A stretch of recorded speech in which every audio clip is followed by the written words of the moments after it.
Hi, Gary Claiborne here. You know, this is a show that's been on probably 10 years or more called NCIS, and there's a gentleman who stars in it, Mark Harmon. He plays Gibbs, and Gibbs has all these rules. You know, rules 12 is you don't do this, and rule 15 you always do that, and whatever it is. And it kind of reminds me of something in the financial world to make kind of life simple to figure things through, and we call it the rule of 72. Rule 72 says this: if you take an interest rate, let's say 6%, and you divide it into 72, that would be 12, then that's the number of years that money doubles. So if you had $100,000 at 6%, and it would double in 12 years based on the rule of 72.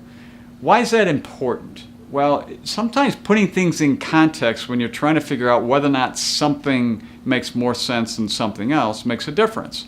So if you took the position, let's say, you know, at age 55, that you're just going to put everything in bonds and the life will be wonderful, and let's say you had a couple $1 million, and bonds make an average of, let's say, 4% a year, again, long term, not what's happened recently, well, then we know that that money would double basically every 18 years.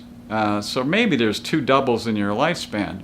However, we first have to take the money that we need to live on, let's say 3%, and inflation, which is 3%, against that to really see what the value of that money is in the future. Well, if you take 6% off, now you got minus 2%, and that money cuts in half in 36 years. See how that worked out? It was double if it was gross, but it's half of what it's spending right now. Now I can tell you, you get out to 20, 25, 30 years and your money's starting to spend less and less and less. You are not a happy camper. So, real simply, you go, based on the rule 72, I'm not putting all my money in bonds unless you got gazillions amount of dollars, because it's just not going to work. And you can use this in a lot of different ways, but it's just a quick, fast rule of thumb. It eliminates certain things very quickly from our decision-making process and makes it simple to get conceptually what happens with money as it compounds over time, both positively and negatively.